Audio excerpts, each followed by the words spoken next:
Let's see if we are live.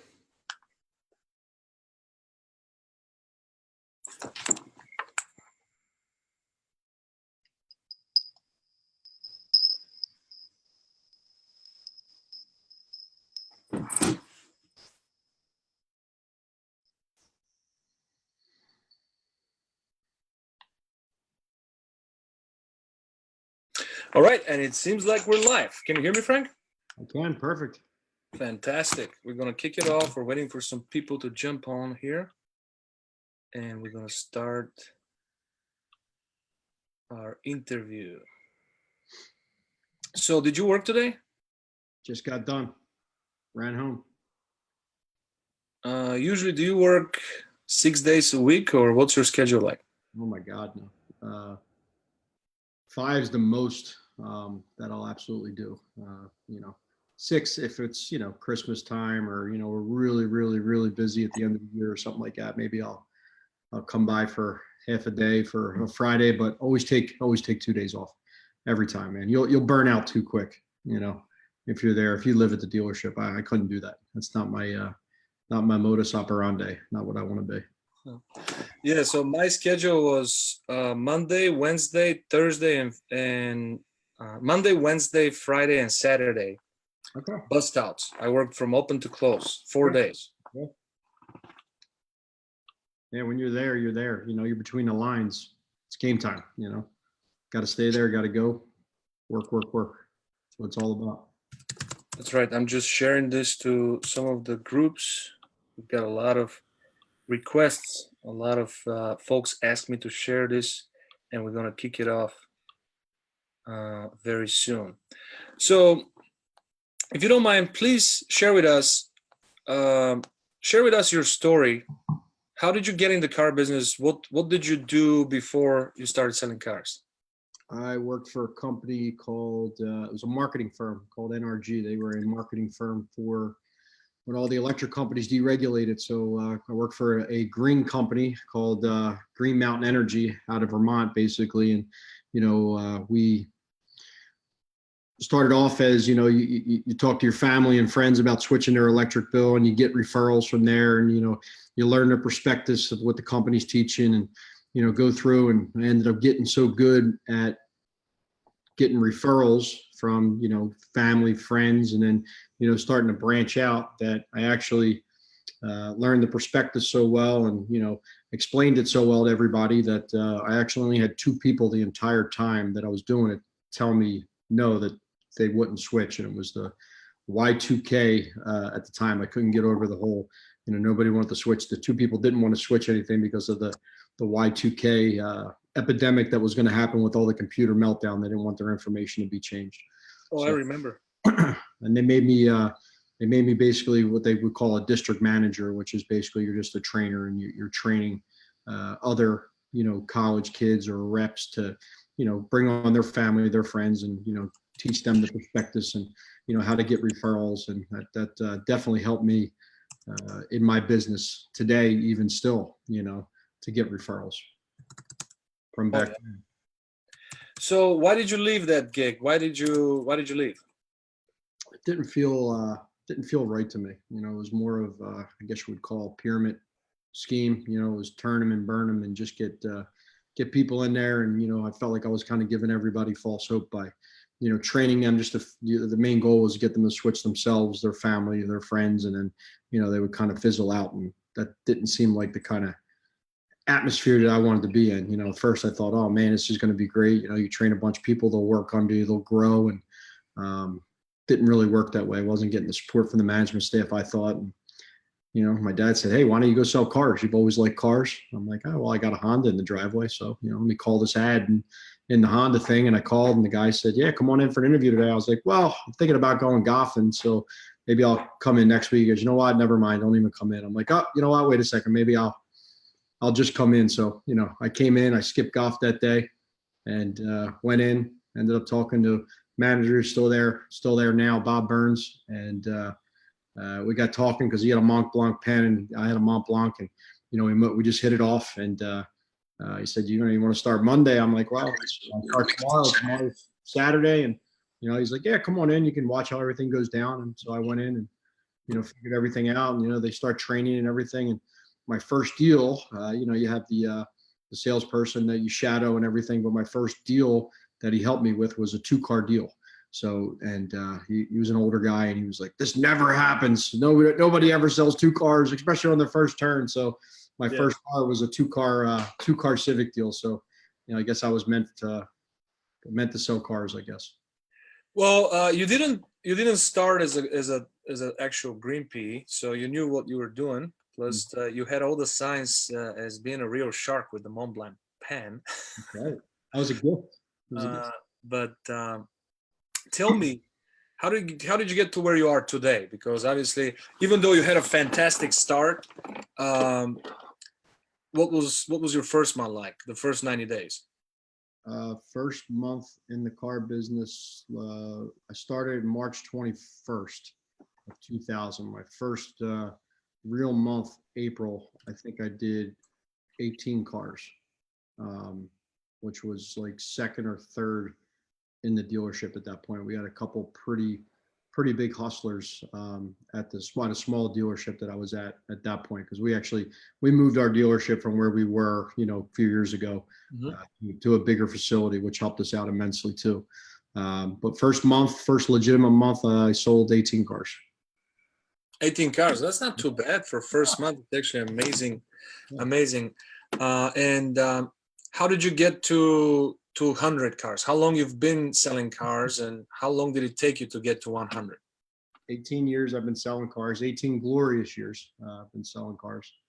And how long did it take me to get to 100? So I hit my first 100, I think, 3 years ago. We hit 100 cars, and it was amazing, because that was a feat that I definitely wanted to get to, and, you know, conquer and accomplish. And then, you know, to me, it's like, all right, you get there, and okay, so what else is next? You know what I mean? Where are we going to take this, you know, from here? So it's just been consistently now, you know, 100, 100, 100, 109, 115. You just start hitting these numbers, and, you know, it's normal. You know, it's not that like, wow, we got there. You know, how did we get there? It's just, this is the way we're doing things, and, you know, it's just going to keep growing and growing every single year. 100 is a bedrock, so that's your minimum number, huh? Survival number. Anything less than that, I'm dead in the water, in my eyes. Something's wrong. Before we get into your story, you have an amazing story. I wanted to ask you, could you please walk us through your 18-year career? How long did it take you, like, to pass? Because there's kind of like milestones, and you got to change your process during these milestones. First, the same way you look at 100, most salespeople look at 20 cars per month. You know, then once when they get to 20 cars, they start looking at 30 cars, then 40, then 50. So these are milestones that you go through. And would you walk us through your career? How long did it take you to transition from 20 to 30 to 40 to 50? When I was younger, I feel like I sound like my dad. You know, when I was You're young, still young. yeah, absolutely. 40, feeling young. There's my daughter right there. She keeps me young. Say hi, Natalie. Hey, Natalie. She's the next great salesman right there. Oh, she's natural born killer. I can tell. My daughter is 7, and she's the only one who can close me with a smile. So when I was probably in my early 20s, I was doing, you know, 30 some cars a month, and then you know, you start to grow a little bit from there. But, you know, 30 just seemed to be the norm for a little while. You know, 30, 30, and then yeah. No problem, sweetheart. I'll be up in a few minutes. Okay, can you go upstairs? Thank you. Life happens, right? Oh, of course. You hit 30 cars a month, and, you know, 30 was doing great, and then you start to grow from there, as far as, you know, getting a lot of lease customers back, lease return customers, and that was kind of what I concentrated on a lot when, you know, I was trying to grow my business. Was I wanted to lease everybody a car. Yeah. Because I figured I'd get them back in my pipeline in 3 years. So that was kind of my thing. Well, let's talk about leasing, because leasing is here to stay. It's going to become more and more popular, and it's a controlled sale. So every salesman who doesn't move in that direction is probably doing it wrong, because they have to end their lease at particular date, and it gives them so many options. So do you usually, what's your approach with lease buyers? Do you usually try to fill up your pipeline by scheduling appointments ahead of time, like a couple months ahead? Oh, Or do you I'll pull them ahead faster? absolutely. That's it's a double win because you're helping supply yourself with great used certified cars that are a year old, that are 2-3 years old, that you know who the customer was, you have all the service history to it. It's already a clean Carfax, so you're not chasing cars at an auction or something like that to try to build your inventory. And then you're also you're pulling a customer ahead, which most of the time you're able to hopefully keep them around the same payment or upgrade them and put them in something that that they wanted, that they couldn't maybe get the last time. Or, hey, it's Frank, I know you have 8 months left on your lease, but we need Honda Pilots right now. I noticed you're in the other day for service. I got a new one waiting for you. Did you want the white one or the black one? What time would you want to come in, today or tomorrow? And it seemed to work out pretty well for a long time, just pulling everybody out of their leases and pulling ahead. I used to make all the phone calls. And then probably 5 years ago, I just got tired of making phone calls, and I just started texting everybody.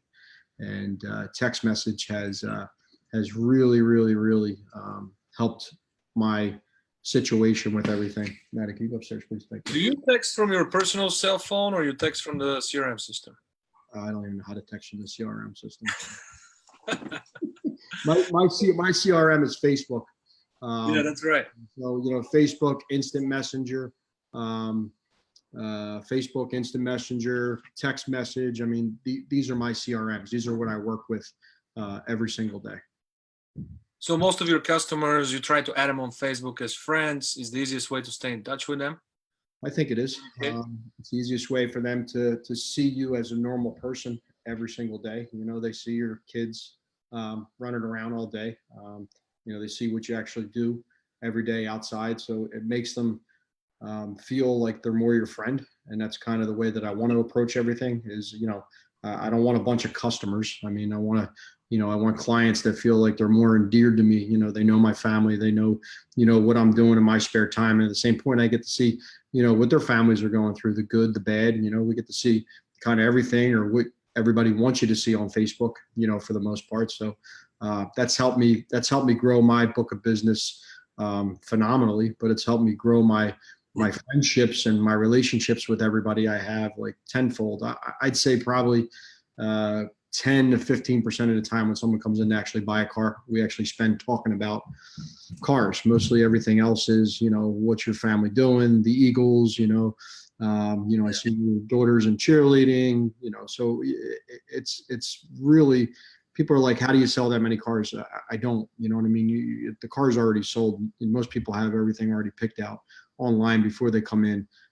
It's more, you're just, having conversations with people all day and making sure that, all their paperwork's right, and, just get them through the process as quick as possible. Yeah. As a relational salesperson, obviously you're a great example of that. I can definitely relate to your experience. And a lot of times when I became a trainer, a lot of salespeople expect me to teach them how to handle objections and how to argue with their customers and win battles. But when you work with repeats and referrals, you make the majority of the decisions on the table, so you don't need to fight objections.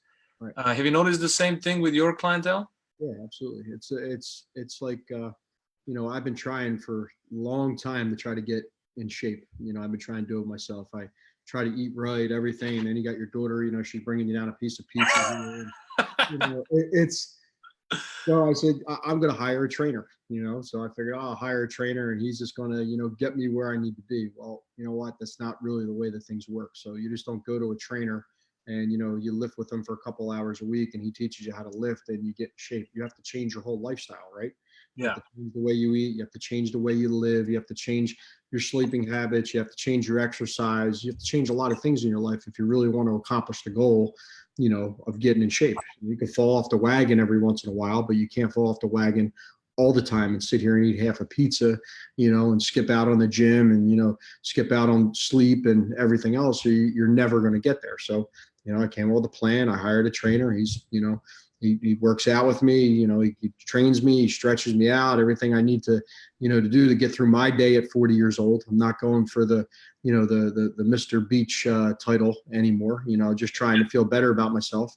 And, he can't be with you every second of the day. So, you have to change your lifestyle yourself. It's the same thing as a trainer yourself. I mean, you can tell somebody like the new catchphrase I've been finding everything is relationship selling. Everybody just wants to talk about relationships now. Well, you don't just walk up to somebody and start a relationship. That's not how things work. You have to first of all be likable. People have to like you. You know what I mean? So you can't just, create this Facebook name and Frank's fans or Frank sells cars or whatnot, and just expects people to build a relationship with you just because you have a business page or just because you're putting yourself out there. You actually have to care about the person you're talking to.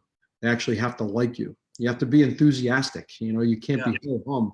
You're not going to sell a lot of cars if you're ho hum all day. If you're blah blah. You need to be very enthusiastic about everything. A lot of people get it wrong, and in relationship selling, which exists, but in reality, maybe less than 1% of the salespeople all over the world are practicing that. Right. A lot of the times, I started my career with that mindset, and I did a lot of giving without expecting anything in return. And I did a lot of work that most salespeople wouldn't invest their time and equity towards, and I was hoping that one day it's going to pay back, and it did.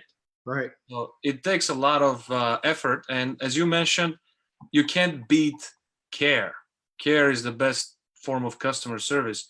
A lot of salespeople are confused, and when I ask them, "Well, what is a great customer service?" and they say, "Well, I'll be here on time. I'm going to show you the car. I'll follow up with you. I'm going to be nice to you." Well, those are expectations. Right. That's nothing. That's not. So I guess the difference between relationship and transaction is the hospitality factor. The fact that you're actually trying to connect with them as true friends, as someone that you commit to future relationship. So that's a great point. I equate it to, you can go to the best restaurant, you can have the best food, but if you have a bad waiter, then the experience is going to be ruined for you. So we go to restaurants that we actually ask for certain waiters or waitresses because we have a good experience with them. We go to a Mexican restaurant down the street here. Who's our waiter at the Mexican restaurant? Oscar's our our waiter at the Mexican restaurant. He always talks to the kids. Yes, he is, and he teaches us Spanish when we go there, right? So we always talking to the kids, always always happy and always very attentive. I know how to say what in Spanish. Okay. There you go. And that's kind of the same mindset I have. I'm there to serve people. I'm not the guy that sells 100 cars a month that's not going to have time for you when you come in. So that's not the way I'd want to do business. So if I had to grow my business and I had to shortcut enough stuff to grow my business that it actually hurt the relationships that I have with my clients, then I definitely wouldn't grow my business. I would scale it back and try to figure out what I needed to do to keep the relationship solid and to keep growing on that relationship, because that's really the only way that I can measure the success. If I just blow through 130 people and 110 of them are pissed off at me because I didn't give them the service that they deserve and I didn't serve them, then that's not the selling you want to do. That's a great point, brother. Great point. And one of the other things I was thinking is, you don't go necessarily to see Oscar every week because of his energy, but because of your relationship. Have you ever noticed that sometimes you're feeling under the radar, but when you work with repeats and referrals, they accept it anyways, and they still love you the same way? Absolutely. I mean, you're never going to have, you're never going to be 100%, 100% of the time, but not everybody has to know that, you know what I mean? So Just because you're not 100% doesn't mean that, they don't feel like you're giving them 100%. So, maybe when I'm not in front of them, I'm not, smiling all the time. You know what I mean? But once you're back in front of the customers, it's game time.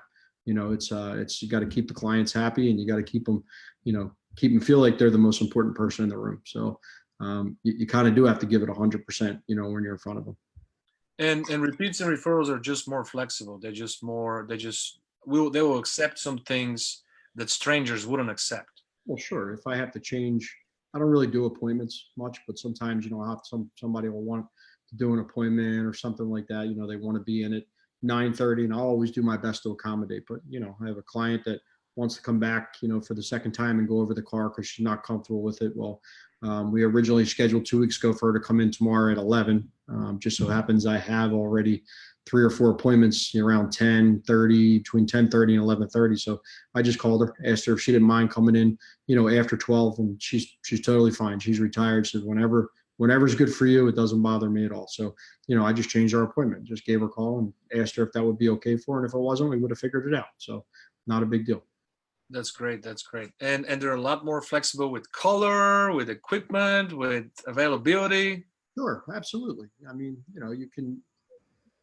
you got to be able to guide people in the right direction. Not everybody comes in and they can make the decision for themselves a lot of times. So kind of got to give them your opinion, guide them down what the right decision, should be, color wise. People don't like clean their car. No, don't get a black car, get a silver car or a pearl white car or something like that. Let's try to find something you like. And, but you also want to deliver. So if somebody can't, find something that they like there, no problem. We'll get it. We'll have it here tomorrow for you. I got one of the best inventory managers in history. She's on the ball. I can put a locate on her desk, and by the end of the day, the car will probably be there. If not, it's there tomorrow. So I don't have to follow up. I don't have to worry. That's one of the things people say, well, how many assistants do you have? Well, I don't really have assistants. Tell me more about this, because most of the guys that I know that sell over 50, 100 cars a month, they either have an assistant or bunch of assistants, and you do it in a very creative way, which is very, very inspiring, and it's a great example for all dealerships in the country. So please share with us, how do you handle 100? What's your best day? How many cars have you sold in a day? What's the most? 21 on a Saturday. 21 on a Saturday. So how do you manage to sell 21 cars in a single day? A couple people bought 2 cars. That helped out a lot, get to that number. I got valets that'll, change tags, gas cars. So am I doing all that stuff? Absolutely not. Okay. I mean, I will if I have to, but I'm doing. Share with us the whole structure. Okay. So customer comes in, most of the time we already have the car already picked out or ready or clean for them, especially on a Saturday. They've bought, umpteen cars from us. So we already have all their information. We'll, get a digital signature from them online. So I could do all the credit stuff and everything. Most of the time I already have all their insurance information. So it's more just, 5-10 minute conversation to praise the trade, which we already did virtually anyway. Cause if we don't know what a 3-year-old Honda with 30,000 miles on it's worth before it comes into the door, then we shouldn't be in the business, at that point. So we already have all that done. So am I shaking and greeting and meeting 21 new customers? Absolutely not. I would never be able to do that. They asked me the other day to take a customer who just walked on the lot. I said, I will if I have to. It's definitely not a problem. I'm more than have to. But at the same point, I didn't want to, because that customer, I don't really know them. I don't know how they do business. They couldn't have timed me up for 3 or 4 hours when I already had, 5 or 6 appointments for the day. So, I went up, I said hi to them. I found out what their wants and their needs were. And I went and grabbed a available salesperson who I set him up pretty well. And he ended up selling the car, which was totally fine with me. I don't really want to, I'm not greedy. I don't ever try to take, floor traffic or anybody else's customer. I always try to find a salesperson. I'll never not say hi to anybody. Of course. You say hi, introduce yourself, try to find out what they're looking for, and, try to find somebody that can help them out at the time. But I say hi to everybody every day when you walk by them, and everybody says, how you doing? I said, another great day at Piazza Honda, isn't it? And, everybody smiles, and, we just, we rock and roll all day. So 21 cars, no assistants, but we do have 154 employees at my store. And I try to utilize as many of them as I possibly can. I got a couple service writers over in service that, I trust. So I introduce my clients to them as much as I possibly can. My friends, and walk them over, show them through the service department, introduce them to, a service writer or two that I feel comfortable with. And I know that they're, doing business the way that I want business done. And if there's a problem, they'll come get me. So, I don't have to be involved with every little minor thing. I actually want to know about everything, but I don't need to be involved with everything. I don't need to micromanage it. I can delegate. Just go over and see George. He's going to handle it. And, for the most part, they do. Who does the paperwork on 21 cars? I got a finance guy. 21 cars, we're divvying it up, sometimes, you'll bring people back. They'll pick up the car later or whatnot. They'll do their paperwork and just get out of there. Not everybody has to take the car that very second. So you're not crazy about spotting cars because the trust is there. No, it doesn't matter to me. They're coming back anyway. So a lot of times we'll do the paperwork. They'll pick it up later. We'll drop it off at the house. It's not a big deal. So I'll grab one of the valets. Hey, Mrs. Smith bought her car last night. It was a little too late, so I wanted to get it detailed right. So, we're going to drop it off. She gets done work at 3:00. So we'll bring it to her house, drop it off, switch a tag, right there. And, we'll do it that way. So you want to do things the right way. You never want to me, man, I see people sit in the dealership for 5, 6, 7 hours. And I mean, it happens to me every once in a while. You'll have a client that might have some credit problems that you have to work through or insurance issues sometimes. So, they're there for a long time. Not everything is poof and magic. And, Frank has you in and out in an hour, but for the most part, it is, and it happens. And I don't really see what takes so long. I mean, there's a lot of paperwork. There's a lot of compliance. I got one of the best finance managers in the business. He makes sure all the paperwork, I's are dotted, T's are crossed. Sometimes, I stand over him and probably, try to pressure him into getting things done a little bit faster when they can't really go faster, but he gets it done and everybody's happy when they leave and smiling. Most people take a picture and, they're all laughing and, having a good time like what it should be, when you get a car. How did you convince the finance guys to do the paperwork? Because in most of the dealerships, finance guys don't move their finger and they ask the salesperson to do the paperwork. They throw the deal bag on the floor if it's missing one piece of paperwork. They're the ones that are making the process longer sometimes. Not all the time, but sometimes. The old school guys, right? Yeah, the old school guys. Yeah. Well, I don't. They leave the customer to marinate in the waiting area. My whole mantra is I don't take no from somebody that can't tell me yes in the first place. So. Oh, I love that. I love that. If somebody's going to tell me no, there better be a pretty darn good reason why you're explaining to me no, that we're not going to do the paperwork on this. You just keep them accountable. Correct. Everybody has to be accountable. So if you work with professionals, I have worked with finance guys that are like that. They're, just want to do their 1 or 2 deals a day and, go home, but they're not going to smoke a pack of cigarettes, do 3 lunches. Not going to be on my team. Yeah. Well, that's a very refreshing story. Do you feel that this is possible in every dealership, or you need to have a specific leadership team that will support that type of environment? Well, you definitely have to have support from the top, so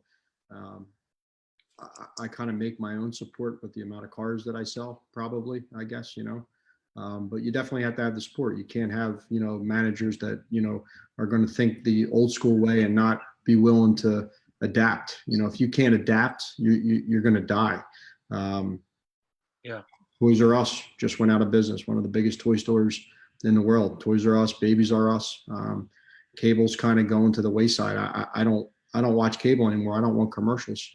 I think email is kind of like cable. It's got a bunch of commercials in it. I don't really watch TV on cable anymore. I don't know if most people do, but I watch Netflix all day because they deliver the product that I want without anything else in there. So they adapted their business to be able to watch a whole series. I don't have weeks to watch a series. It's great that they want to string me along for week to week to week to week. Then, that's great. But I don't have weeks to watch a series for the most part. I want to see it. I want to get it all.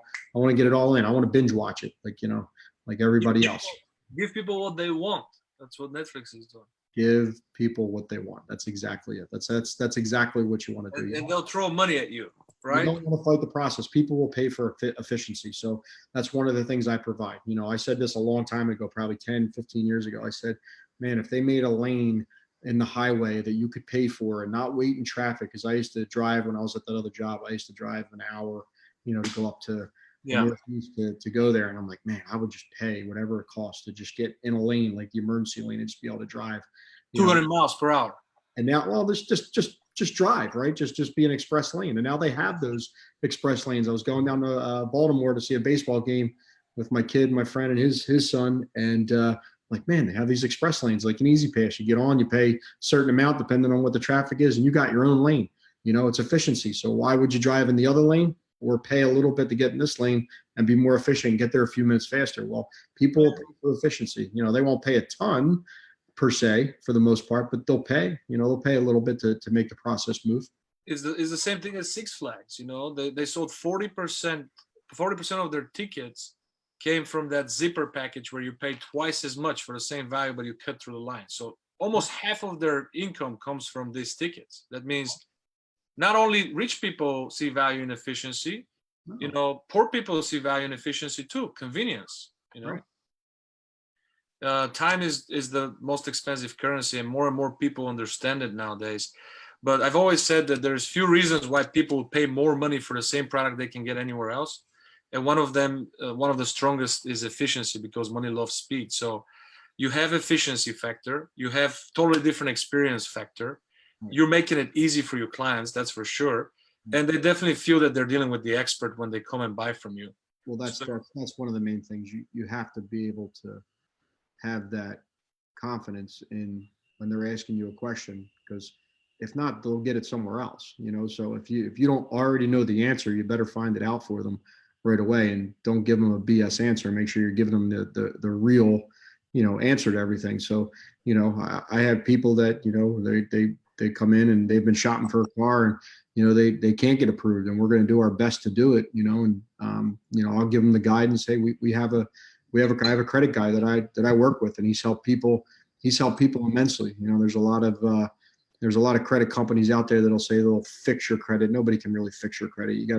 It's a process, So I've had a couple clients that, have gotten cars and high interest rates, and I turned them on to a friend of ours, and, he helped them out, and they come back a year and a half later, and, you drop their interest rate half, and they're as thankful as could be, you drop their car payment $100, $150. I mean, imagine the power that it has, that you set up a plan for somebody, you gave them the right, the right path, and they actually followed through with it, and they came in. I mean, not only are they your customer for life, but they're some of my biggest referral sources. Referral agents, yeah. I was going to say, some of my favorite customers are people that I help them lower the rate.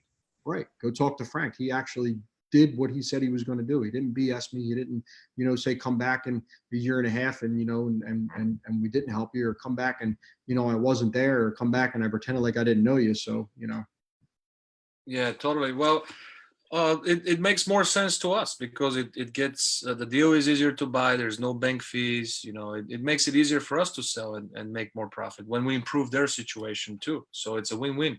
It's 100% a win-win. You have to be in it for the long haul. You have to actually care about the person that's in front of you. You have to do what's not best for you and your pocket, and necessarily the dealership's pocket. You have to make sure that you're doing the best for what the client needs at that point. So I put my client's needs way before my needs. There's a lot of people that, that can't afford the car they're buying. So, I'll try to guide them down the right direction and show them, not being insulting, but try to show them why they probably shouldn't get this car, and why they should actually, buy X car rather than this car. So if they wanted to make any economical sense for that, right? And speaking of this, was there any time when you felt that you messed up and you really failed, and at any point of your life, and how did you bounce back? It's a great question. I feel like I failed. I set my goals really, really high all the time. So there has been a couple times when I didn't reach my own personal goals, but the success that I've had trying to chase those goals have actually what I would consider being a failure. Well, I'll tell you when I had a failure. So I sold 900, and I think it was 970. Oh, I remember that. 970, 972 or 82 cars back in 2016. And, I was a little pissed at myself that I couldn't hit the 1,000. And then my wife and my kids showed up with a cake and, it'd say, congratulations, daddy, 986 cars it was. And, I was so happy for, my family was there, but deep down inside, I was so pissed at myself. Throw that cake in the wall. Get that thing away from me. I didn't need a piece of that cake. I'll tell you that. I didn't need a piece of that cake. You know what it did? It made me laser focus on put my eye back on the prize, not just, hey, I'm selling a lot of cars and everything's rolling.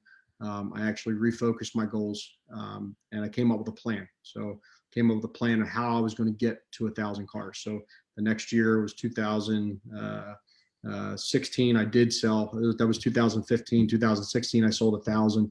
And then I said, this just isn't enough, So 2017. Was it exactly 1,000? No, it was like 1,000. I forget what the number was, to be honest with you. It was over 1,000. And then I remember. I was following you back then. Oh, you were? Oh, okay. yeah.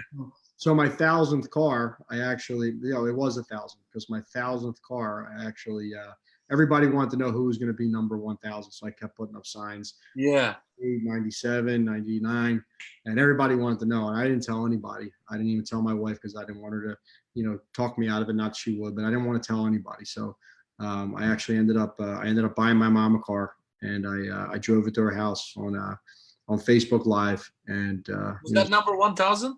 I was number 1,000. I surprised everybody. And there were so many people watching me, because they want to see the whole Delaware County where I'm at was so engaged, and wrapped up in this. So the only person I told was my sales manager, Bobby Z, at the time. I said, Bob, do some numbers for my mom's, car, what it's going to be. And I'm just going to buy her a car. Yeah. Like, that way you're not letting anybody else take that 1,000 spot. You always remember it was your mom. So it's like you reserved it for her. I bought it for her. She deserved it. She put up with me still putting up with me now for 40 years. I'm getting goosebumps, brother. I was in tears, man. I was sitting at the end of the driveway, and I was gonna just trying not to ball out, 100%. But it was great. Knocked up like Ed McMahon, and balloons everywhere, and dropped off, That's awesome. It was great. It felt awesome, man. So. Yeah, tell us about your hobby. I know you're a huge Eagles fan. As a matter of fact, because of you, I became an Eagles fan on last year's Super Bowl, and I think most of the people that follow you became Eagles fans because of you. You were on the game Sunday, and you mentioned to me in private conversations you got the best seats in NFL. I got the best seats in the NFL. I don't care. I love it, man. I got access to the locker rooms, just about the players' tunnel where the players come out. So the players run out onto the field as they're announced, and I get to run out like right behind them. Like I feel like I'm almost in the game because I got to get to my seat. I got to run on. You got to watch out when they're kicking the clock, when they're punching the clock. You got to hide yourself. Oh, it's great, man. But yeah, it's an awesome experience, man, to bring friends and family down there, and they get to see Frank the Wild Man. So that's my hair is actually naturally green. There, so I made the sports section on USA Today. That's awesome. Picture, so we put it on the wall.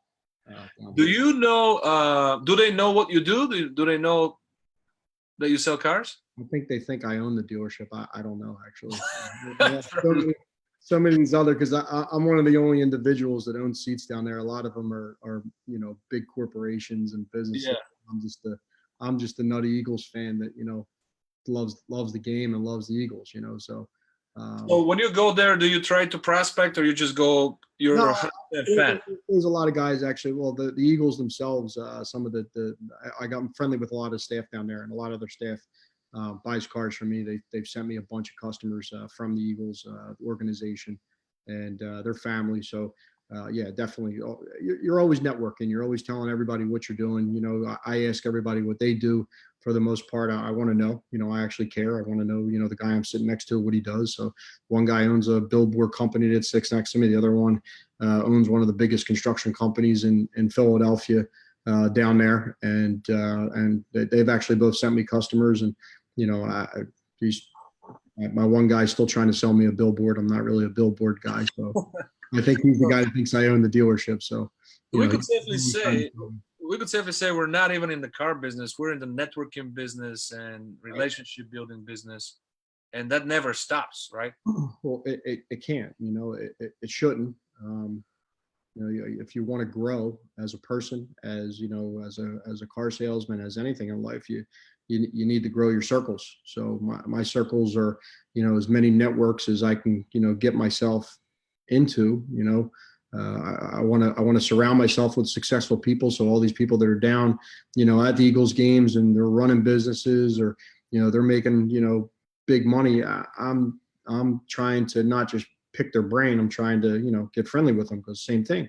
Want to build relationships with somebody like that. That's how they end up trusting you.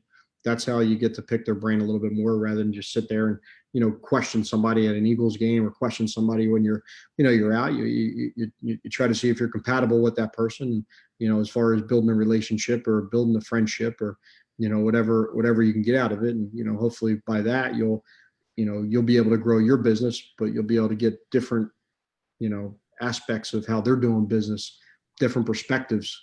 So you need different perspectives in life. So we can safely say for our viewers that we're in the networking business, we're in the relationship business, and there's really no one who can teach you how to be kind, how to love people. The hospitality is a trait that people are either born with. They either like people or they don't. Like, you can't fake that part. You can fake any word track, you can fake any technique, but the hospitality you can't. It has to come from inside. Like you really genuinely, like I said, have to. Everybody wants to say the relationship. You have to build that relationship, but there can't just be, hey, I'm here to build a relationship. My name's Frank. I want to be in a relationship with you. That's not how it works, right? Yeah. So you need to find common ground with everybody. That's right. You need to find their likes and wants and dislikes, and just have general conversation and be able to be a normal human being. Not a salesperson. People don't want to be sold anything. I don't want to be sold anything.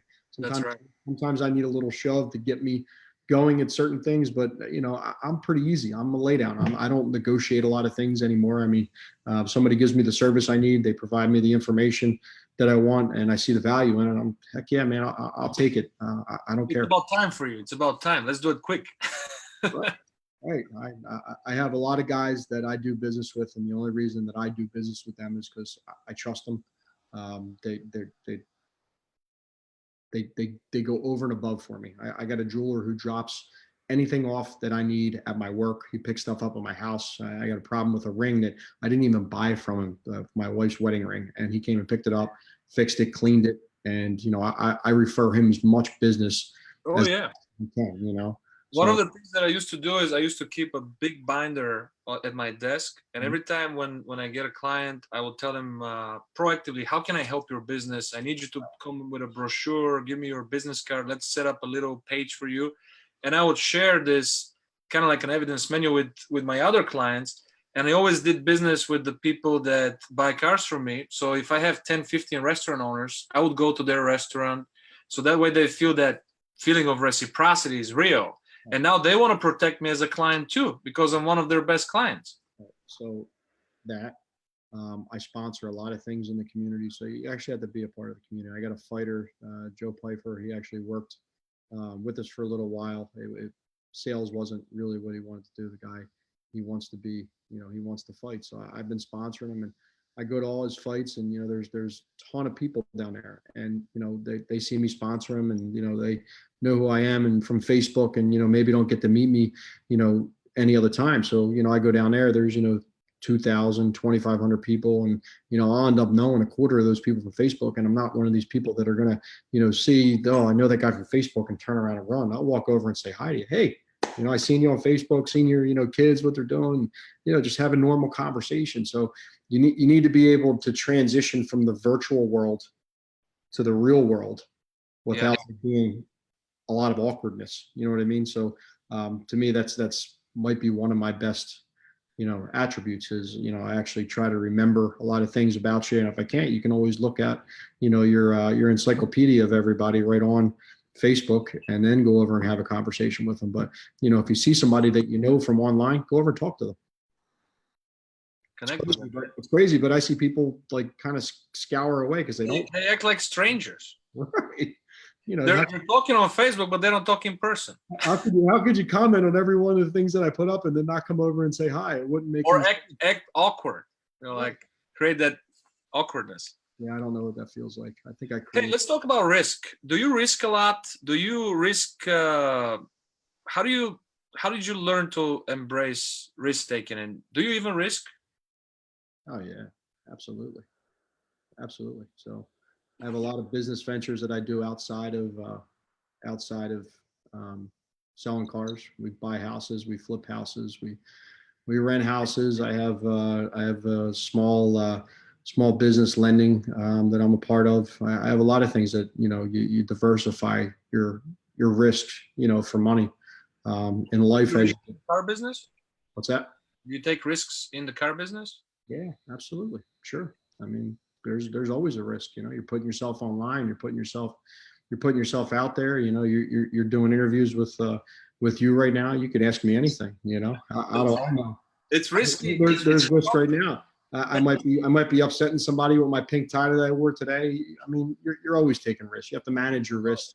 But the one thing I don't do is risk my reputation online by talking about things that not everybody wants to see. So by alienating people, I see it happen every single day. So there's salespeople that I work with, salespeople that I know, salespeople that I see, and they feel like it's their obligation to comment on everybody's political post or everybody's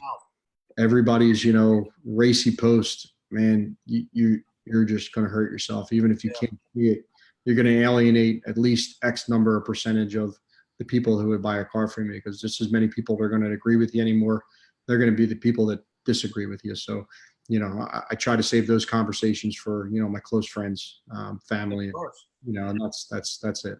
There's a certain etiquette that you have to keep on Facebook, and I just had a recent question I asked my audience. Do you sometimes hold back some of the things you want to say on Facebook? And well, you have to. A lot of people think that the best card to play is to be yourself, but instead you got to be the best version of yourself. Right. Don't be yourself all the time. Sometimes there's so many times that I've actually written things and then just held the delete button and although I'm like, man, I'm the same way. Sometimes I feel like blasting somebody, but then I think like, man, I don't have the time for that. I'm just passing it. So that's one of the biggest risks that you take nowadays, I believe, with your online reputation is if you want to try to comment or you want to try to post about political or hey, people might not like me because I like Eagles, but at this point, it's this is Eagle country, so most of my clients are gonna like me. So the only thing you're risking is that you're an Eagles fan. You don't want to sell anybody who's not an Eagles fan. Well, I have a lot of Cowboys fans. I will never change a plate frame of a competing team, though. So I had a guy said, if you change my plate frame, I'll buy the car from you. I said, listen, I'm not doing it. I'll get somebody to do it, but there's you're gonna get a picture of me out there taking a Giants plate off the front of your car and putting it on another car. It's just not going to happen. So no way. I draw the line. That's my line in the sand. That's it. All right. Think back to 5 years ago. Mm-hmm. Do you envision your career as it is today? Man, 5 years ago, changed my life. Actually, I got diagnosed with cancer 5 years ago. Come on. I swear to God, man. I didn't know that. Yeah, a lot of people don't. I don't put that out there, but a lot of people don't. I got diagnosed with blood cancer 5 years ago, Hodgkin's lymphoma, and it changed my life. It definitely did. And at first it's like anything, it scares the hell out of you. It's like, wow, cancer, the big C word, and it blew me out of the water for a minute. And I didn't even tell my wife. I was almost embarrassed. I'm like, man, I don't even know how to tell her. And I finally told her, and she's like, well, what do we do? I said, well, we don't do anything. We don't change anything. We continue on the way that everything is. She's like, oh, should we, sell this, do this? I'm like, nope. I said, that's not what's going to happen. I said, a lot of people have it a lot worse than I do, and we're going to figure this out. And that's kind of when I had an epiphany. So I would sit there and, I'd sit there and actually sit in the room and get chemo with a lot of other people around me that had a lot worse than I did, because what I had was actually curable. So I'm doing good right now. So everything's good. I'm in remission almost 5 years now. So That's awesome, brother. but I would sit there for 6 hours and I would prospect. And, I couldn't sit there in front of everybody and make all the phone calls that I would have to do. And I hated writing emails. So I would just sit there and text everybody. So probably 5 years ago, I would had an epiphany that I'm just going to text everybody. And, I'd make a phone call and, you'd make 20 phone calls and maybe one person would answer or one person would call you back in a day or two. I would send out 20 text messages and I would get a hold of 15 people. And out of those 15, I'd probably sell 10 of those people. So, going through what I went through, and you asked me where did everything change. So 5 years ago, my nickname was 50. They used to call me 50 because I would consistently sell 50 cars a month, every month, 50, 65 here. The biggest month I ever had was 88 cars. It was in August. I was going through the worst, of everything that I was going through, but I was determined not to let it change my life. And by perseverance and the help of some of my colleagues, I was able to do it. They just treated me like I was still Frank, and that kind of helped me just be myself the whole time. Everybody for the first couple of days, first couple of weeks would always ask you, how you doing? Is everything okay? And I kind of just got everybody aside after a little while. I said, listen, I really appreciate everybody. I know you're just asking to ask, but when I'm here, I just need it to be normal. So just stop asking. I'm going to be okay. Everything's going to be fine. And it was. So, I got to that 88 cars in August, 5 years ago. And, everybody made a huge deal out of it. And a lot of people didn't know what I was going through. But I figured if I can get to 88 cars or what I was going through with, being as weak as I was and still keeping the mindset and keep building, that I knew I'd be able to sell 100 cars. And I had the support, around me. I had a couple managers, used car managers, and my sales, I think, are unique to most people. Most of my cars some months are used cars. So they're not all new Hondas. Everyone's like, oh, you work for a new Honda dealership. It's probably easy. People just come in to pick out color. Well, most of my cars are actually end up being used cars some month. I'll sell 60 cars, but with support of my family and everything, so I was able to get through it. So I figured if I was able to do that number in that condition that I was in and get through it, then, I could definitely do, 100 plus cars a month by myself without, all the assistance and all the help. And, at this point though, we're getting to the point that I think that maybe I should get some assistance just to help me get through some of everything and maybe be able to grow the business. But, that's a whole other thing that we're working on right now too. Well, this is such an amazing story, man. I love you, brother. I appreciate it, man. No problem. I love you too. For what you did, this is such an inspiration for everyone. Yeah. That for everyone who's watching, when you get news like that, Mhm. I would probably do what you did. Yep. I probably wouldn't go public with it. Right.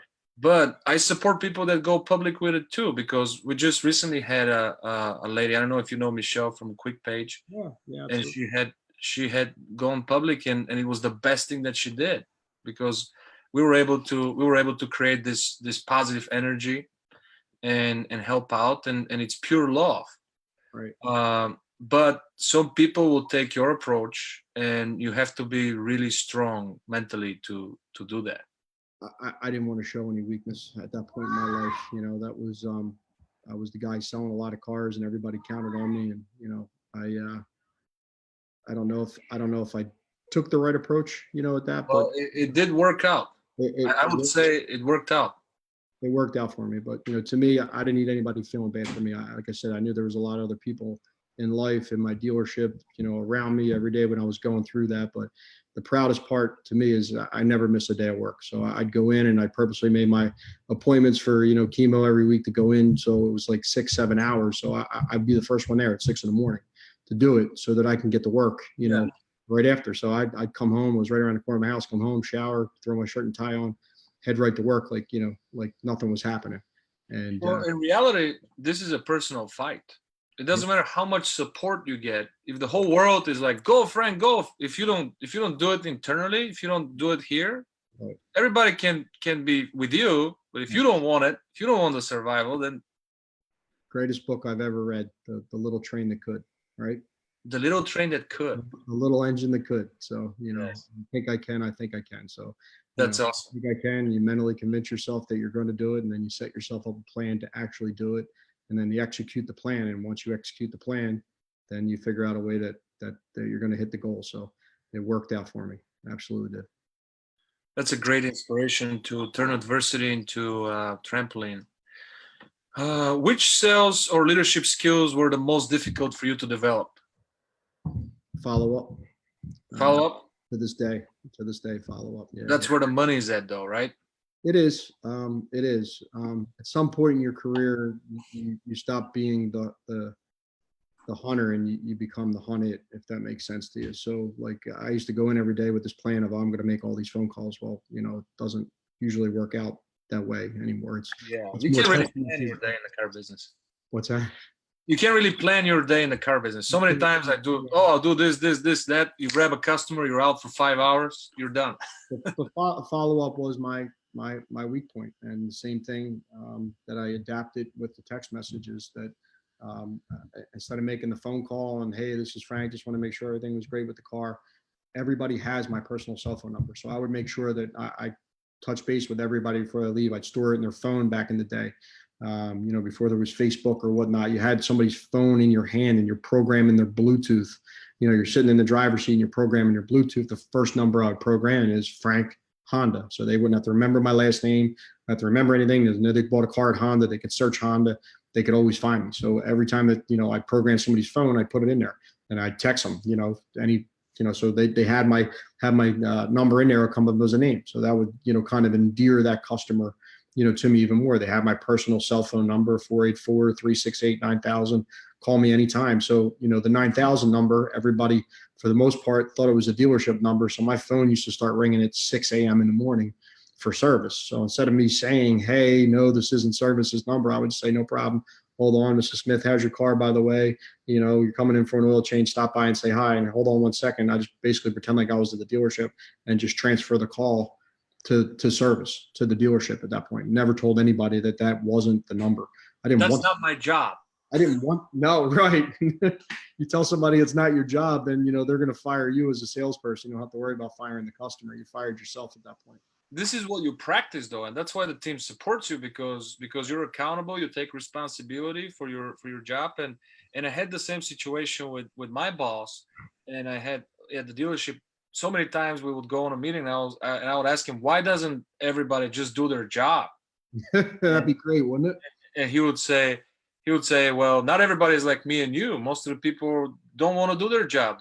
That's not their dream job. They don't want to be here. They'd rather be somewhere else, fishing, hunting, doing fun. And not everybody has the same work ethics. So I'm like, are we just going to give up? We're not going to keep these people accountable? 100%. So you can't let other people around you bring your mental state down. You can't get involved in the water cooler talk all day. That's one of the biggest things that, I adapted myself. I used to go in and just want to hang out. You know what I mean? I want to be accepted by everybody. I wanted to hang out for a little while. And I feel like that's when I got into the, 35, 40 car rut. You know what I mean? I just wanted people to, just hang out. I wanted to talk. Give yourself a break. Give yourself a break. When I'm between the lines, I don't really want to give myself a break anymore. Exactly. When you were at 994 or 974, you were thinking, man, I'm nothing. I need to get to this 1,000 so much. So you completely discount your achievement because you were so close. And that's how competitive guys are. It means nothing to you, this 974. It doesn't. So I had to hit 1,000 that year. And it was funny because my owner, Tony Piazza, came into the dealership. It was December, I think it was December 11th or 12th. And at that point, I needed to sell, I think 75 or 80 cars to hit my number, because we went to Disney. We took a Disney trip. So we took, 2 vacations, always take my vacations, everything. But I knew I was on track. I'm like, man, if I don't take this trip, I know I'll be able to get it. So we took a whole week, went to Disney, came back. And he's like, are you going to hit 1,000 this year or what? I'm like, I'm going to hit 1,000. Absolutely. I got a plan to get there. And he's like, all right, good. That's what I wanted to hear. I could hear him under his breath. You better hit 1,000. So I'm like, oh, shit. Now I just told the owner I'm going to sell 1,000 cars. I got to get there. So, I rallied the troops and, did everything I could. And I'm like, man, how do I do this? I said, I got to make a stir on social media. I got to make this bigger, than what it is, and it blew up, so there was people that didn't even want to buy cars. They had no inclination Yeah. that they wanted to buy a car. They're like, man, We'll support you. we just want to come in and help. Can we buy a car? I'm like, yeah, just come in. It's no problem. Absolutely. So I legitimately had a guy say, listen, I'm cheating on my salesman. He lives 2 doors down from me. He works at Scott Honda, but I seen what you're doing and I want to be a part of it. He goes, don't put me on Facebook. Please don't tag me. I'm going to park around the corner for a while. I'm like, all right, man. That's awesome. I really appreciate it though, because I like what you're doing. I want to support you. So, I found a plan. I found a way to get there and not fail myself again. Well, you're always positive. You always keep your head down and you're just focused on the grind. And I think that's why a lot of people support you. And that's why you're the favorite salesman for the car industry. A couple more questions. What's the most important lesson you've learned and how has it proven invaluable for you so many times? You just got to put everybody else first. You got to put the customer first. Legitimately, you have to figure out what the best thing for them to do in their situation is. So you can't just say, hey, there's a spiff on this car. I got to sell this car. So I see, there's a couple salespeople that, there's a, a big, bonus on a certain car. So they just try to sell everybody that car. Well, to me, that's the total opposite way to do everything, and to sell ice to the Eskimo is kind of unethical, right? Right. And to me, I used to always feel like I had to dominate a conversation, like I had to, spew out the information that everybody knew, that I knew everything, and I had to be able to tell them. And now people are like, how do you sell so many cars? I don't even see you talk to anybody, because I don't talk. I just listen.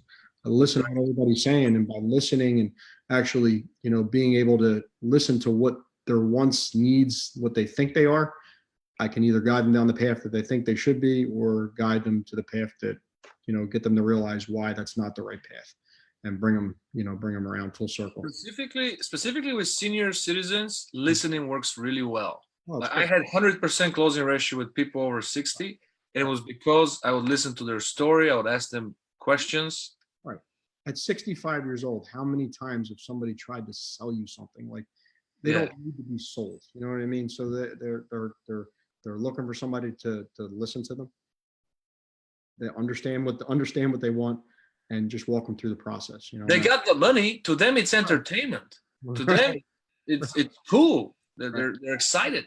Absolutely, and that's one of the things. So you do this 100 times a month. 1,200 times a year. 20,000 cars, whatever I'm close to selling at this point. In my career, you have to make it like it's everybody's first. Like it's your first time every single time. There's the people that just want to come in and buy, and it's just a tool and everything, and they want to go, and that's no problem. Smith, here's your keys. Call me if you need anything. Make sure you send me referrals. Always asking referrals from everybody. But you have to make it exciting for everybody. So that's why I got that step and repeat with the red carpet, and it's right behind my finance guy's office. So they're staring at it the whole time. They're doing the paperwork. I come in, it's picture time. Everybody gets excited. Got the car all ready under the lights outside, and you either already went through the whole car and it's just taking pictures with the car and giving it to their social media page, or getting them to share it to their social media page, and you have to make it special. If you don't make it special, and at the same point, I have to be able to adapt, because the same people that are buying cars here now, I don't want them to go through the same process as they did the last time they came in. So I got to come up with the next, big thing, or the next exciting thing, something to keep it fresh. Right. You have to improve. You have to be able to adapt and, approve for everybody. But, who are you going to remember? The guy you went and bought the car from, and he threw the keys to you and, said, have a great day? Or the guy that made a big deal? They rolled out a red carpet when I bought my car. They took a picture in front of, a sign like I was winning an Academy Award. They walked me through the whole dealership. Like, I was the only one that was there that day. My car was right under the lights when you walk outside. Everything was clean and ready to go. I mean, that's the experience that, I want everybody to have. I mean, the car business is definitely evolving, and salesmen aren't going to go away, but they're definitely going to be minimalized. And if you don't make yourself an absolute, pertinent part of the process, for people to be able to rely on you, then you are going to be obsolete. You're going to render yourself obsolete. So to me, I make myself an absolute important part of the process all the time. Transactional guys are gone. They just don't know it yet. They're gone like newspapers. Right. There's still newspapers out there, but nobody reads them. So transactional guys are gone. They're replaced by Fair, by Carvana, by all these apps. But the dealership is never going to replace you. No. No.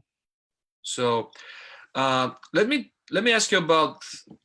Have you ever had a situation when you work for a difficult boss? You know how salespeople always use excuses with management team. No. How did you handle a situation with difficult boss? I've been really lucky. I've had the same general sales manager, mostly the same sales manager. Went through a couple of used car managers, but for the most part, anybody that I would consider my boss has been there for a long time. And, every once in a while that, the dealership's policies don't always reflect the things that you want to do with your career, so you have to be able to take ownership and go in a direction that I need to go in, not maybe necessarily the direction that the dealership wants to go in. So I don't get involved as much in dealership, politics and policies. I try to stay out of it, as much as I can, and I just be me, so I'm just going to be as great as I can every day. And, my wife hates it because, before I leave the house, I high-five the mirror every morning. I love being me. Boom. I put a handprint on the mirror every morning, and I do it religiously. Like, I get dressed, put the tie on, boom. And I love being me because I got to get myself in that mindset. Because if you don't love being you, nobody's going to love being with you. I run out of the house, high-fiving the kids, Team Frank, Team Natalie, we're a team. So, it's like, I'm getting announced into the NBA starting five. It has to be real. It has to be real. You got to feel it. That's right. Jump in the truck, throw on some BPM music or some music just to get me pumped up the whole way, and I jump out of the car and I'm ready. I'm already focused. You're ready to punch somebody in the face. That's what right. I don't want to go in and sit down and order my breakfast. You know what I mean? And then and then talk about how bad the breakfast was and how the eggs weren't cooked, and then I don't want to talk about things that happened in the past too long. I don't want to talk about the Eagles all day. That's not me. The Eagles are great. I was there. We'll talk about. You're interested in greatness, brother. I'm interested in greatness. Absolutely. That's it. And, if you're going to try to be great, then, you can't let all the normal non-great things bring you down all day. So, well, give us some tips on this, because it's so hard to love yourself, but you don't come off as an arrogant guy. So you're not a egomaniac, but you love yourself. How do you find that balance? Because it's so important. The way you treat yourself is how other people are going to treat you, and most people don't know how to do that. So how do you do it? Well, if you don't, like I said, if you don't love yourself, then then nobody's going to love being with you. So, but it is a fine line. Like, some people come into the dealership and they're like, I'm sure every salesperson here hates you, and I don't feel like they do. Salespeople come up to me all day with questions. I'm more than happy to help them. I don't know why they would hate me. I don't take their customers. I help them with customers. I have my own book of business. Salespeople at other dealerships might not like me around the way because, they'll say, we're going to go down and see Frank, after we're here, and they know 99% of the time that they're not coming back to see them, but it's a mindset. It really is. So, there's a switch that has to be on, especially when you're in the dealership. You have to believe that you are good, that you are great, but you can't come off arrogant. People will smell that on you, in a heartbeat. And, you'll be the guy that, that whizzles away. You won't be the long-termer, so like I said, my mental state is, I'm not always at a 10. I want to be sometimes. I'm not always at a 10. Sometimes you're an 8, sometimes you're a 7, but people don't know that. So you can't let them see that. You have to have your game face on 100% of the time. You're out of breath. You're on the field. You can't let the opponent see you're out of breath on the field. You got to figure out a way to fake it till you make it, at that point. So. Right.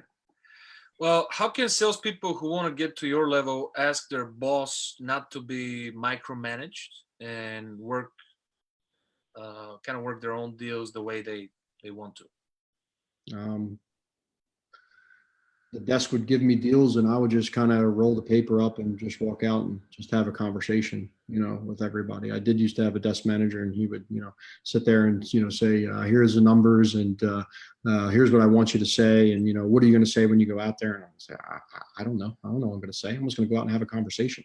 I'm not going to go out and, here's the number, here's the MSRP, here's this, here's that. I'll just go out and give me your signature right here. if it was that easy, a robot can do it. So, obviously there has to be a little bit of transactional part of a business. Like you have to actually, sometimes show people all the numbers and work everything out. But for the most part, once people trust you, they know you have your best interest at heart. When you're giving them, payments, or you're giving them a total price, or you're giving them everything in totality, they trust you. And if their customers trust you, then your sales managers should trust you enough to be able to have some flexibility and, not have to be micromanaged. There needs to be different levels of, salespeople. You have to have your rookies that you have to watch over and TO every deal and go everything. You have to have your guys that are on the next level where, you can kind of let them, ad lib a little bit. And then you have to have your veterans that, you just trust, and, they're your horses, and, they run. To me, I know where the dealership has to be. I've been doing this long enough with, the people that I work around. Like I said, my GSM's been there forever. Used car manager I'm working with's been there a pretty decent amount of time now. A lot of the sales managers, we have a lot of stability, at our store. So I might have forced some of my freedoms on myself, just by taking them. To me, it was always better to ask for forgiveness than permission. So I would always just do what I thought was the right thing to do. And, if I got my hand slapped, then, but a lot of times it ended up being the right thing to do. So either we change the processes or just adapt it, at that point. As long as you can back it up with results. I remember I was top salesman for like 67 months in a row. Mhm. And the top salesman in our dealership can choose any used car, no questions. You pick the demo, you drive it. So if we get like a Porsche, we get like a Benz, we get something, and I'll pick that car, right? Right. And I always used to sell it. I always used to sell my demo because I would make a post on my Facebook page. All of my followers, my customer base, they would start asking me about the questions. And I always used to tell them I can pick any car I want. I pick this one because it's the nicest one. Right. So I always had that leverage, and I had enough people interested in my demo, and I would sell it. So sometimes I wouldn't even ask for permission. I would just grab the keys, put my plates, drive it home. And the next day, the used car manager is like, "Why did you take that car?" And I'm like, "Why? You want it gone? I can sell it today.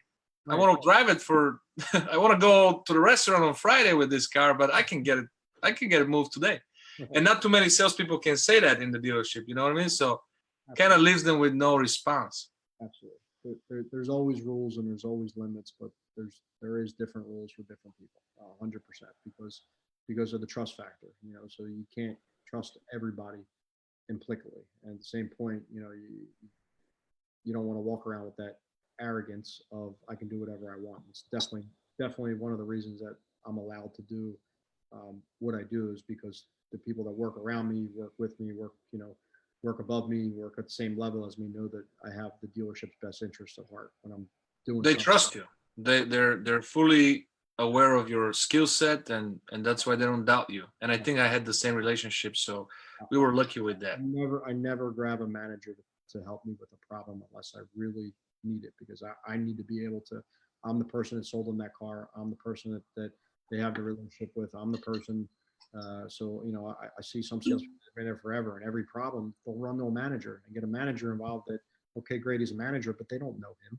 They don't know her. Yeah. Why don't you try to handle it up to the point that you feel comfortable, or to the point that you almost don't feel comfortable, and then go get a sales manager. If you can't make the decision, or if it's money that needs to be taken care of that you can't make the decision on. But to me, like I said, I've always lived by better ask for forgiveness than permission my whole life. So it's worked out well so far. Well, when you change your mindset, and I think you have changed your mindset, and when you realize that this is your business and the managers are actually there to serve you and to help you sell cars, and the porters are there to serve you, and the parts department is to help you, and the service writers are there to take your customer's car and fix it.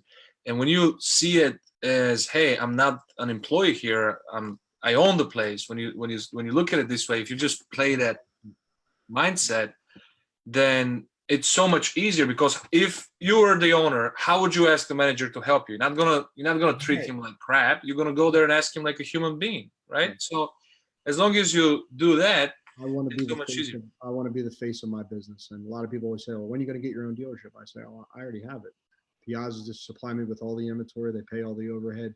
pay the employees and pay all the taxes. And, I just get to be me. I get to do the best part of, what I do. I don't have to worry about the books and, worry about employees and hiring and, all the stuff that nobody thinks of when they say they want to own a business, so It's the best way to own a business without the headaches. it's great. So I get to have my own dealership inside of a dealership, basically, and it's worked out. That's definitely one of the things, the mindset you have to change. It has to be your own business. These are your clients. Obviously, they're your owner's clients, but you have to treat them like they're your clients. They don't know your owners. They don't know a lot of the managers. They know you. So you need to be the face of the business. You need to be the person that you're going to see. I don't know the owner of the restaurant that I go to, but I know all the wait staff. I know all the bartenders. Everywhere I go, I don't wait for a drink. Everybody sees me. Yo, Frank. They know what I drink. They have it ready for me. They know I tip really well. We have a great relationship. We talk when they're not busy, sports, whatever's going on. And that's the same thing I do with my clients, just treat them like they're friends and, have their drink per se ready for them when they come in. Well, Frank, you've been very generous with your time, and I really appreciate that. It's been a fantastic interview. I want to ask you one last question. From an episode of This Is Us, so we're good. Yeah, I appreciate that, brother. I appreciate that. Do you have any quick tips for re-energizing an overworked team? What do you do after you sell 21 cars a day? Oh, you celebrate. You go out and celebrate. Well, I went right to Sullivan's, man. I grabbed the wife, went right to Sullivan's. We went out and celebrated. So, this is the only business. This is the only business that you can go 12 hours with no food, no water, go home and be ready to do it all over again. Well, that's the one thing that I've definitely changed. So, you need to keep your energy levels up. So I pack a lunch. I make sure I'm always hydrating. I have a bottle of water with me pretty much all the time. Where, months ago, before I started trying to worry about my fitness years ago. I mean, you go into the dealership, maybe eat something in the morning before you go in, or eat something there, and then it's 3:00, you didn't eat. So what do? Oh, you grab a hoagie, you grab a bag of chips, you grab a cheesesteak, whatever it is, and you eat that huge meal, and then 2 hours later you're ready to go to sleep. So if you feed yourself all day, little meals, it's changed my energy level. It's revived me. Because at some point I was thinking, how am I going to do this? I'm 38, 39, I'm wearing down, and it started to wear on you. So I actually did change a few things in my life, just minor things. And it's made big impact, so I can be the same guy at, 9:30 in the morning that could be at 9:30 at night anymore. I'm not sluggish. I'm not dying. That's not all the time. Sometimes you're not 100%, but for the most part, I can get through the whole day and, be fired up as I am at 10 in the morning, as I am at, 8:00 at night sometimes. So you got to have the energy. Well, this has been a great interview. Do you want to say something in closing? Maybe a call to action for the viewers, for all the salespeople that are watching? I appreciate everybody's support. Everybody always trying to inbox me, and, I wish I can get back to everybody. And coming soon, maybe I'll have a little bit of a platform that I can do that digitally. But how can people find you? How can people follow you? What are your some of your? Well, right now on Facebook, you'll be able to follow me. Just click follow. It's one of the things I save my Facebook for my friends, my clients. I don't need to be the most popular car salesman among car salesmen likes. I don't want people liking me from Wyoming Ford. I enjoy a like, but to me, it's an empty like, because you can't sell them a car. It's not relevant, right? I can't really build a relationship with them. So if you want to follow me on Facebook, click follow on public. It's fine. I might have some things coming out pretty soon that I'll be making announcements on Facebook, and you'll be able to follow me a little bit more, and hear a little more tips and a little more training tidbits that we have going on. So that's amazing. We're looking forward to that. Stay tuned. Thank you so much, Frank. We really appreciate you. Keep rocking. Keep doing what you're doing, man. You're doing great for the car business. I appreciate you. Thanks, everybody. Have a great night. Thank you. All right. I'll see you, man. See you, brother.